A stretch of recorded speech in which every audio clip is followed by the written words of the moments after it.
Good morning, students. Today we will do our next seventh chapter, Fair Play, जो प्रेमचंद द्वारा लिखा गया है। बहुत ही अच्छा प्ले है, एक फ्रेंड्स के बारे में है। तो स्टार्ट करने से पहले हम थोड़ा सा इसके बारे में जान लेते हैं। Before you read, has your best friend ever done something you thought was wrong? What did you do then? Did you keep quiet or do you tell your friend what you thought? क्या कभी हुआ कि तुम्हारे best friend ने कुछ ऐसा गलत तुम्हारे साथ किया हो कभी, और सॉरी, उसके बाद आपने क्या किया? एंड क्या आप चुप रहे थे या आपने अपने फ्रेंड से उसके बारे में बातें की थी? So read the story about two friends. यहाँ पर हम दो फ्रेंड्स के बारे में, बहुत क्लोज फ्रेंड्स के बारे में पढ़ेंगे, who had to decide what was more important. कि यहाँ पर हम पढ़ेंगे कि फ्रेंडशिप में सबसे ज़्यादा इम्पॉर्टेंट क्या चीज़ होती है, एंड फ्रेंडशिप एंड एनमाइटी और a sense of what is right and what is wrong. Friendship और दुश्मनी, एनमाइटी, दोनों के अंदर राइट चीज़ क्या है? Now come to the story, fair play. Jammu Sheikh and Algu Chaudhary were good friends. So strong was their bond, friendship, that when either of them went away from the village, the other looked after his family. Both are greatly respected in the village. Jammu Sheikh and Algu Chaudhary दोनों बहुत अच्छे friends थे, good friends थे। बहुत ही strong bond था उनकी friendship का। जब भी कोई एक, क्योंकि पहले क्या होता था कि काफ़ी दिनों के लिए अगर कोई शहर की तरफ भी जा रहा होता था तो काफ़ी दिन लग जाते थे। कि उस टाइम की कहानी है, बहुत पुरानी। तो अगर कोई बाहर जाता था तो दूसरा जो है वो उसकी फैमिली का को देखता था, उसकी ज़रूरतों को या मतलब कि संभालता था। बोथ आर ग्रेटली रिस्पेक्टेड, और दोनों के इस दोस्ती को गांव के जो लोग बहुत ही रिस्पेक्ट करते थे। कि दोनों देखो किस तरीके से, मतलब कि जैसे ब्रदर्स होते हैं ना, इस तरह से मतलब कि दोनों रहते हैं। इनकी फैमिली में कुछ भी अलग नहीं है, तो फ्रेंडशिप का बॉन्ड दोनों का कितना मजबूत है। Jammu had an old aunt who had some properties. अब जम्मू है जो, जुम्मन जो है, सॉरी, उसकी एक ओल्ड आंटी, आंटी मतलब कि चाची या ताई, जो बहुत उनके पास कुछ प्रॉपर्टी थी। This she transfer to him on the understanding that she would stay with him and he would look after him. तो वो उन्होंने सिर्फ अंडरस्टैंडिंग में कि हाँ जुम्मन बहुत अच्छा है और बहुत मतलब कि फैमिली भी अच्छी है, तो मैं अपनी प्रॉपर्टी जो है मैं इसके नाम ट्रांसफ़र कर देती हूँ। क्योंकि उनके पास कोई भी मतलब कि बच्चा नहीं था, बेटा नहीं था जो उनको संभाल सके, वो अकेली थी।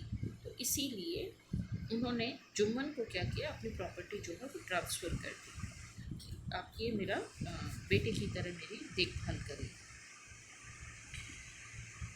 The arrangement work well for a couple of year. अब कुछ साल तक तो जो ये एग्रीमेंट हुआ था, इसके ऊपर काम हुआ, बहुत अच्छे से वो रहते थे घर के अंदर। But the situation changed. Jumman and his family were tired of the old relative. लेकिन कुछ सालों के बाद क्या हुआ, सिचुएशन जो है वो चेंज हो गई। जुम्मन और उसकी फैमिली अब उस ओल्ड रिलेटिव से, उस बूढ़ी जो रिलेटिव थी आंटी से परेशान होने लगे, tired. Jumman became an indifferent to her as his wife. और जुम्मन जो था वो भी, जैसे मतलब कि आदमी लोग उस टाइम पे बाहर ही रहते थे, बाहर का काम संभालना।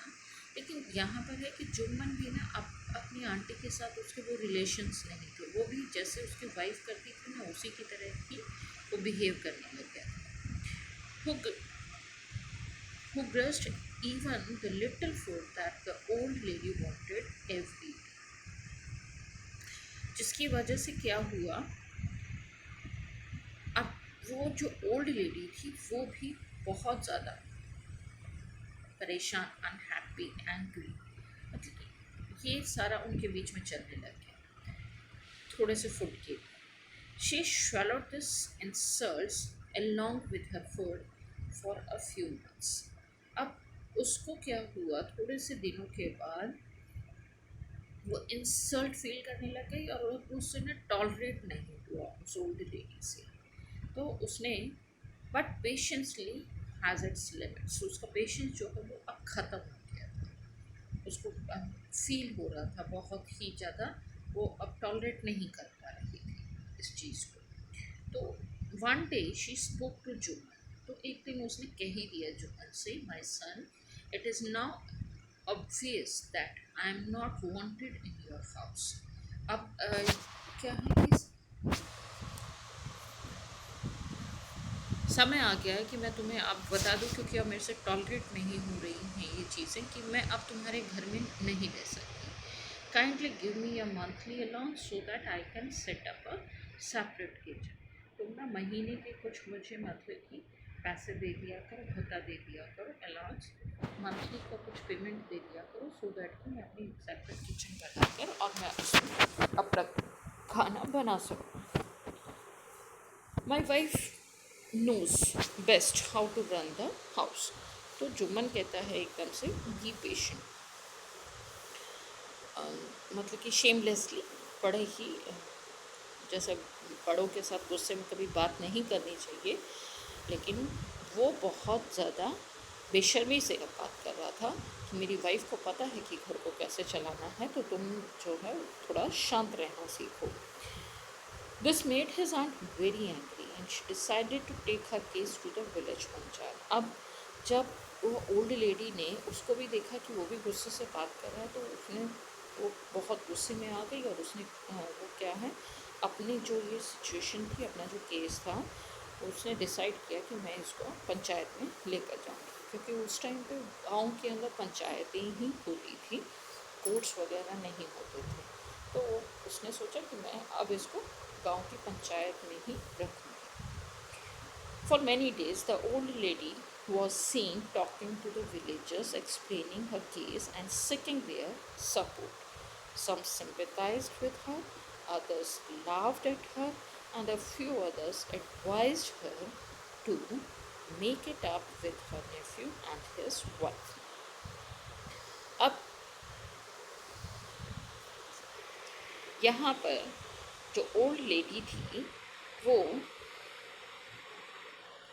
कुछ दिनों तक लोगों से बातें करने लग गई, एक्सप्लेन करने लग गई अपनी बातें, क्योंकि जब भी हमें कोई परेशानी होती है तो हम लोग क्या करते हैं, आसपास में नेबर्स में या जो भी हमारे साथ बैठता है, तो हमारे मुंह से वो बातें निकल ही जाती हैं। तो सेम इंसिडेंस उसके साथ हो रहा था कि वो सबके साथ वो बातें कर रही थी सिंपैथी लेने के लिए, तो कुछ ने तो सिंपैथी भी दिखाई, लेकिन कुछ क्या करते थे, उससे बातें सुनकर बाद में हंसते थे, और कुछ उसको एडवाइस करते थे कि अब तुम बहुत बूढ़ी हो गई हो, कहाँ तुम किचन वगैरह संभालोगी या अलग रहोगी, बेटर है कि तुम अपने बेटे के साथ, अब जब तुमने एक डिसीज़न ले लिया, प्रॉपर्टी वगैरह सब उसके नाम कर दी है, तो तुम अब उन्हीं के साथ रहो और जैसे उसकी वाइफ रखती है वैसे रहो। तो किसी ने उसको ऐसे एडवाइस की। At last she came to Algu Chaudhary and spoke to him.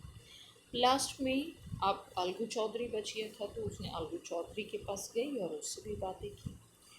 उसने कहा यू, अब अलगू चौधरी के पास जाकर जब उसने ये बातें कही, तो अलगू चौधरी ने कहा, नो चाची, Jumman is my best friend, how can I go against him. तो अलगू ने कहा कि आप जानती हैं कि जुम्मन मेरा बहुत अच्छा दोस्त है, और आप मुझे उसके अगेंस्ट कर रही हैं, तो ये कैसे possible. But is it right my son to keep mum and not say what you consider just and fair। फिर वो कहती है कि लेकिन माना वो तुम्हारा बेस्ट फ्रेंड है और तुम उससे तो नहीं, तो मतलब कि अगेंस्ट जाना चाहते, लेकिन क्या ये सही है कि तुम सच्चाई की तरफ, सच्चाई से मुंह मोड़ लो और तुम बिल्कुल अपने आप को साइलेंट रखो, चुप रहो, मम को मतलब साइलेंट, और कुछ भी ना बोलो उसके लिए, जो सही है उसके लिए। pleaded the old lady. Come to the panchayat and speak the truth, she said. और वो कहती है कि ठीक है तो तुम पंचायत में आना और सच बोलना. अलगू डिडंट रिप्लाई, लेकिन अलगू ने उसके बारे में कोई रिप्लाई नहीं किया. But her words kept ringing in her years. अब उसने कहा तो उनको कुछ नहीं ओल्ड लेडी को, लेकिन फिर भी उनके कानों के अंदर वो शब्द गूंजते रहे. Come to the part sit. अब पंचायत का सीन है, क्योंकि ये प्ले पढ़ रहे हैं हम, नाटक. अब नाटक में क्या होता है, सीन्स चेंज करते हैं, इसीलिए यहाँ पे सीन चेंज हो रहा है, पार्ट 2 आ रहा है. The panchayat was held the same evening under an old banyan. अब पंचायत कहाँ पर हुई उस टाइम पे, मतलब कि कोर्ट्स वगैरह की तरह इतने बड़े बड़े रूम्स वगैरह तो होते नहीं थे, क्योंकि लोगों के घर ही बहुत कच्चे और छोटे होते थे. तो उस टाइम पे पंचायत किसी बड़े बरगद के पेड़ के नीचे या पीपल के पेड़ के नीचे हुई थी. तो बैनियन ट्री, बरगद के पेड़ के नीचे शाम को ही पंचायत हुई. Jumman stood up and said.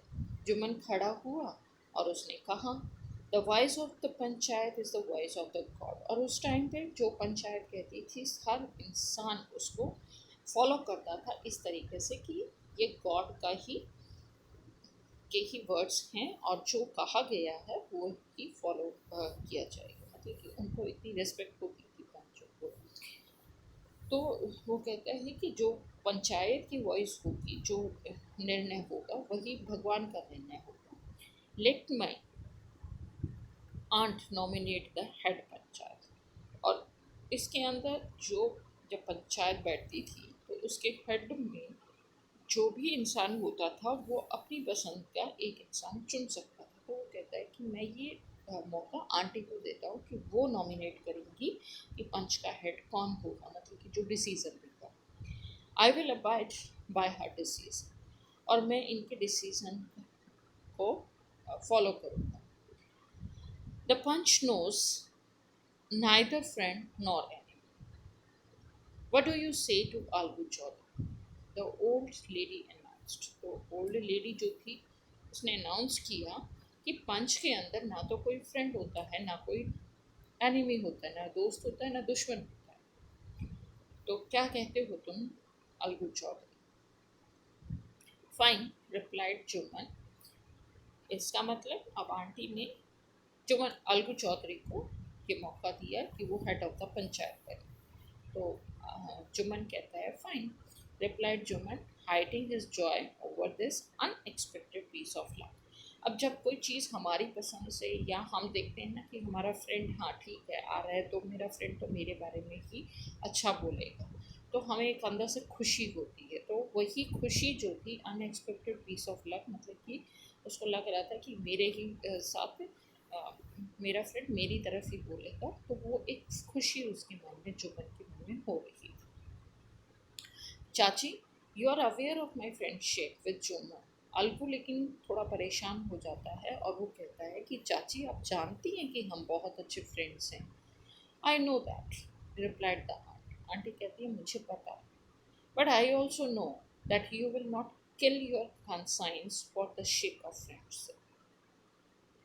मैं जानती हूँ कि तुम दोनों बहुत अच्छे फ्रेंड्स हो, लेकिन तुम अपनी अंतरात्मा को अपनी दोस्ती के सामने नहीं आने दोगे. God lives in the heart of the panch. क्योंकि भगवान जो है वो पंचों के दिल में रहता है. And his voice is the voice of God. और उनकी जो आवाज़ होती है वो भगवान की आवाज़ होती है. And the old lady explain her case. और फिर ओल्ड लेडी है वो अपना केस जो है सभी के सामने रखती है. Jumman said Al, you and I are old friends. Your aunt is as dear to me as you. Now, I am a punch. You and your aunt are equal. What have you to say in your defense? अब अलगू कहता है कि जुम्मन, हम बहुत अच्छे old friends हैं. तुम्हारे aunty जैसे तुम्हें, तुम्हारे करीब हैं, तुम्हारी मतलब कि डियर हैं, वैसे मेरी भी हैं. But now I am a panch. लेकिन मैं अब यहाँ पर पंच हूँ, तो मैं, मेरे लिए सब इक्वल हैं. You and your aunt are equal before me. तो दोस्ती से पहले अब यहाँ पर तुम और तुम्हारी आंटी इक्वल हो, तो क्या तुम अपने डिफेंस में कुछ कहना चाहोगे? तो जुम्मन कहता है, 3 years ago, 3 साल पहले, my aunt transferred her property to me. मेरी आंटी ने अपनी प्रॉपर्टी जो है वो मेरे नाम ट्रांसफ़र करी। I promise to support her as long as she lived. और मैंने ये प्रॉमिस किया था कि जब तक वो ज़िंदा रहेंगी तब तक मैं उनकी देखभाल करूँगा। I had done all I could. और मैंने सब कुछ किया जो मैं कर सकता था। There have been a couple of quarrels between my wife and her, but I can't stop it. लेकिन मेरी वाइफ और मेरी आंटी, अब दोनों के बीच में कुछ अनबन चल रही है, क्विरल्स चल रही हैं, झगड़े चल रहे हैं, जिनको मैं स्टॉप नहीं कर सकता। Now my aunt is claiming a monthly allowance. और अब मेरी आंटी चाहती हैं कि मैं उनको मंथली कुछ पैसे दूँ, मंथली अलाउंस दूँ, मतलब कि भत्ता दूँ फॉर फॉर मी, मुझसे। But this is not possible. लेकिन ये कैसे पॉसिबल होगा? That's all I have to say. और यही मैं कहना चाहती हूँ कि पॉसिबल कैसे होगा कि मैं इनको अलग से पैसे दूँ। तो ये पॉसिबल नहीं हो सकता। यही मैं आप लोगों के सामने कहना चाहती हूँ। Jumman was cross examine by Algu and others. अब जुम्मन को क्रॉस एग्जामिन किया गया, मतलब कि और भी उनसे क्वेश्चंस पूछे गए दूसरे पंचों ने भी, क्योंकि पंचायत के अंदर 5 लोग होते हैं, एक हेड होता है, 4 और होते हैं। तो उन लोगों ने भी क्वेश्चंस जो हैं वो अरेज किए अलगू से, जुम्मन से, और उसको एग्जामिन किया। We have gone in to the matter. फिर अलगू जो है वो कहता है कि जब सब कुछ पूछ लिया सब ने, तो वो कहता है कि अब मैटर्स को ज़्यादा केयरफुली जानने के बाद, in our opinion, Jumman must pay his aunt a monthly allowance. वो कहता है अब जब सारी बात जब सबने पूछ ली, तो अलगू कहता है कि यहाँ पर जुम्मन जो है उसको अपनी आंटी को अलाउंस देना चाहिए, और else the property goes back to her. और उनकी जो प्रॉपर्टी है वो भी उनके पास वापस जानी चाहिए। Now the two friends were seldom seen together। अब जब से ये पंचायत हुई उसके बाद, seldom मतलब रेयरली, कभी कभी दोनों फ्रेंड्स इकट्ठे दिखाई देते थे, अदरवाइज नहीं। जो पहले हमेशा उनकी बॉन्ड दिखाई देती थी, उनकी जो दोस्ती थी उसकी एक अलग ही पहचान थी। अब वो फ्रेंडशिप का बॉन्ड जो था वो दोनों के बीच में टूट गया। The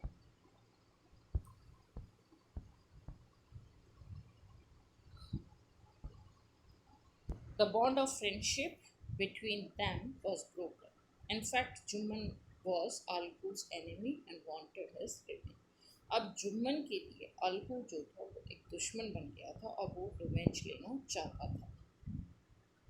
part 3। अब सीन चेंज होता है। Days passed and as ill luck would have it, कुछ दिन बीतने के बाद लक जो है वो चेंज होते रहते हैं। तो अब लक चेंज हुआ। Algu Chaudhary found himself in a tight spot. Algu Chaudhary जो है वो कुछ डिफ़िकल्ट सिचुएशंस में आ गया था, मुश्किलों के दिनों में। One of his fine pair of bullocks died. उस टाइम पे खेती बाड़ी वगैरह जो है वो बैलों से होती थी, तो उसका जो पेयर था, अब बैल जो थे, 2 बैल हमें हल के अंदर लगाने पड़ते हैं, तो उसके जो 2 बैल थे उसमें से एक जो था वो गुलक जो था वो मर गया था। तो एक का वो करेगा क्या? तो उसने क्या किया, he sold the other to Samjhu Sahu. तो उसने एक बैल जो था वो समझू साहू को बेच दिया। A car driver of the village, जो विलेज के अंदर कार ड्राइव करता था, मतलब कि लोगों को इधर से उधर ले जाने का काम करता था, तो उनके लिए तो एक ही बैल ज़रूरत था, तो साहू ने उसको खरीद लिया। The understanding was that Sahu would pay the price of the bullock in a month time. लेकिन लोगों के पास इतने पैसे नहीं होते थे, तो साहू के साथ उनकी अंडरस्टैंडिंग होती है कि ठीक है तुम ले जाओ और 1 महीने में तुम इसकी पेमेंट कर दो। It so happened that the bullock died within a month. लेकिन साहू उसको ले गया बुलक को, लेकिन उसके पास भी वो दूसरा बैल जो था वो एक महीने के बाद जो है वो भी मर गया। तो several months after the bullocks death, कुछ महीने बाद जो बुलक्स की डेथ हो गई थी, तो कुछ महीने बाद जब दोनों आपस में मिले अलगू और साहू, उनके बीच में बात हुई। अलगू रिमाइंड साहू, तो अलगू ने साहू को रिमाइंड करवाया कि भाई तुम्हें मेरे कुछ पैसे देने हैं। ही hadn't yet paid, जो तुमने अभी तक दिए नहीं हैं मुझे।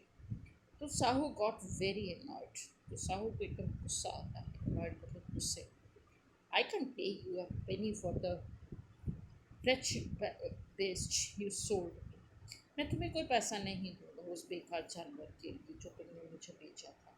He bought us nothing but pain, वो हमारे लिए कुछ खुशी का काम उनने लिखा आके, मतलब कि सारी ट्रेन मतलब दुखी सारी चीज़ें हमारे घर में दुख लेकर आ गया। आई हैव अ बुलक, मेरे पास बुलक है। Use it for a month, अब तुम क्या करो, तुम्हारे बुलक को मैंने एक महीने यूज़ किया था, तो तुम भी एक महीना उसको यूज़ कर लो। And then return to me, और उसके बाद तुम मुझे वापस कर देना। No money for the dead bullock, हाँ मैं इतना कर सकता हूँ कि तुम्हें मैं अपना बुलक दे सकता हूँ एक महीने के लिए, जैसे मैंने तुम्हारा बुलक को यूज़ किया था एक महीने के लिए, उसके बाद वो मर गया था। लेकिन मैं उस डेड बुलक के लिए, no money for the dead bullock he said and, लेकिन मैं उस मरे हुए बुलक के लिए तुम्हें कोई पैसा नहीं दे पाया। Algu decided to refer the case to the panchayat, अब अलगू ने को लगा कि जब इतने महीने हो गए हैं तो मैं पंचायत के अंदर इस केस को रखूँगा। For a second time in a few months, तो कुछ महीने टाइम के बाद, महीने के अंदर ही preparations for holding the panchayat बनी, क्योंकि पंचायत भी जब बात करते हैं तो कुछ दिनों के बाद जो है पंचायत बैठी, जब मतलब कि बड़े लोग वहाँ पर थे तो पंचायत बैठी। And both the parties started making people second year सब, तो दोनों पार्टीज ने अपनी अपनी बातें मतलब कि सबके बीच में कहनी शुरू कर दी, सो दैट कि उनका सपोर्ट उनको मिल सके। The panchayat was held under the old banyan tree, अब पंचायत उसी बरगद के पेड़ के नीचे हुई। Algu stood up and said, Algu खड़ा हुआ और उसने कहा, the voice of the panchayat is the voice of the God, जो पंचायत की आवाज़ होगी वही गॉड की आवाज़ होगी। Let Sahu nominate the head panchayat, तो मैं ये मौका साहू को देता हूँ कि वो हेड पंचायत को चुने कि कौन डिसीजन लेगा। I will abide by his decision, और मैं उसका पालन करूँगा जो भी डिसीजन होगा। Now Sahu saw his chance and proposed the name of Jummन, अब साहू को जब ये चांस मिला तो उसने प्रपोज किया किसका नाम, जुम्मन का नाम। लेकिन देखो, जब अलगू जुम्मन का केस था और अलगू को जब उसकी आंटी ने चुना तो एक खुशी थी उसके मन कि वाह मेरा दोस्त ही है। लेकिन यहाँ पर अब इंसिडेंट चेंज हो गया, जब साहू ने जुम्मन को प्रपोज किया तो अलगू के हार्ट के अंदर सैंक एंड ही टर्न, मतलब कि वो एकदम से दुखी हो गया, एकदम चौंक गया। But what could he do, लेकिन वो क्या करेगा। अब वो दुखी क्यों था, क्योंकि उसको लगा कि शायद ये यहाँ पर मेरे अगेंस्ट ना बोले, क्योंकि अब वो दोस्त नहीं रहे थे। The moment Jumman became head panchayat, लेकिन जैसे ही जुम्मन हेड पंचायत बना, he realized his responsibility as judge and the dignity of his office, उसको एकदम से रियलाइज हुई रिस्पॉन्सिबिलिटी एक जज की, और डिग्निटी, काम क्या है उसका, और उसके अंदर पंच के अंदर could he seated in the high place, जब एक ऊंचे ओहदे पर पहुंचते हैं, हैव हिज रिवेंज नाउ, तो क्या उसको यहाँ पर रिवेंज लेना चाहिए कि जो इसने पीछे मेरे को सपोर्ट नहीं किया था तो मैं भी इसको सपोर्ट ना करूँ, तो क्या ये दुश्मनी उस पोजीशन पर होनी चाहिए। ही थॉट एंड थॉट, वो ये सोचता रहा, जैसे ही खड़ा होकर वो जगह पर जा रहा था उसके मन में यही चीज़ें आती थी, नो ही मस्ट, और फिर वो अपने आप से ही कहता है नहीं, ये नहीं होना चाहिए कि मैं यहाँ पर अपना रिवेंज या अपनी बातों की से उसको परेशान। अलाउ हिज पर्सनल फीलिंग्स, अपनी पर्सनल फीलिंग्स कभी भी हमें इस पोजीशन पर नहीं रखनी चाहिए। To come in the way of speaking the truth and doing justice. यहाँ पर पहुँचने के बाद, इस पोजीशन पर आने के बाद, ना कोई हमारे अंदर सिर्फ ट्रुथ होना चाहिए, सच्चाई होनी चाहिए और जस्टिस, न्याय होना चाहिए। Both Algu and Sahu started their cases. अब आल्गो और साहू ने अपना केस जो है वो स्टार्ट किया। They were cross-examined and the case was considered deeply. उनको सभी पंचों ने क्रॉस एग्जामिन भी किया, सारे केस को बहुत डीपली अच्छे से स्टडी किया गया, कंसिडर किया गया। Then Jumman stood up and announced, फिर जुमन खड़ा हुआ और उसने अनाउंस किया, it is our opinion that Sahu should pay Algu the price of the bullock. हम सबका ओपिनियन है कि साहू को आल्गू को पैसे देने चाहिए बुलक के। When Sahu bought the bullock, क्योंकि जब साहू ने बुलक को घर लेकर आया था, it suffered from no disabilities और डिसीज। उस वक्त पर बुलक जो था वो ना तो वो बीमार था, ना ही उसके अंदर कोई ऐसी दिक्कत थी, disabilities. The death of the bullock was unfortunate, लेकिन दुर्भाग्य की बात है कि बुलक की डेथ हो गई। But algo can not be blame for it, लेकिन उसके लिए अल्गो को ब्लेम नहीं किया जा सकता। Algo could not contain his feelings. अब अल्गो ने जब ये सुना तो अल्गो अपनी फीलिंग्स को कंट्रोल नहीं कर पाया। He stood up and said loudly over and over again. वो खड़ा हुआ और उसने जोर से कहा बार बार, victory of the panchayat, this is justice. Panchayat की जीत हुई, अब यही न्याय है। God lives in the voice of panchayat, और सही कहा है कि पंच के अंदर भगवान। Soon after, Juman came to algo.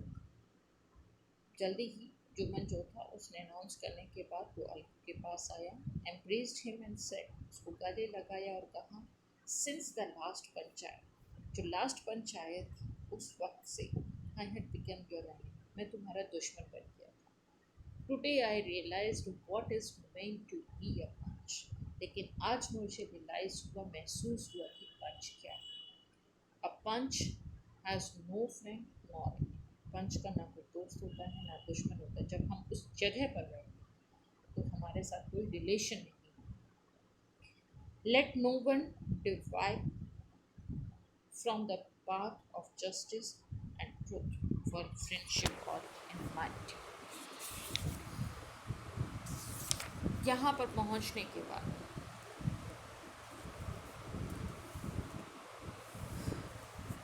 जो है हमें डिवाइड फ्रॉम द पाथ, हमें कभी भी अपने जस्टिस के पाथ से रास्ते से भटकना नहीं चाहिए। एंड ट्रुथ फॉर फ्रेंडशिप और एनी, न्याय और सच्चाई से नहीं भटकना चाहिए। एंड वेप्ट, अल्गो दोस्त के गले लगकर काफ़ी रोया, वेप्ट हुआ। And his tears washed away all the डेट ऑफ मिसअंडरस्टैंडिंग, और उन दोनों की जो मिसअंडरस्टैंडिंग थी वो आप उन आंसुओं के अंदर धुल। तो ये कहानी थी जो प्रेमचंद द्वारा लिखी गई है और हमारे इंडिया के एक प्रमुख उपन्यासकार भी, इन्होंने रियलिटी लिखी है उस टाइम। आई होप कि आपको ये स्टोरी बहुत अच्छी लगी होगी स्टूडेंट्स। Thank you.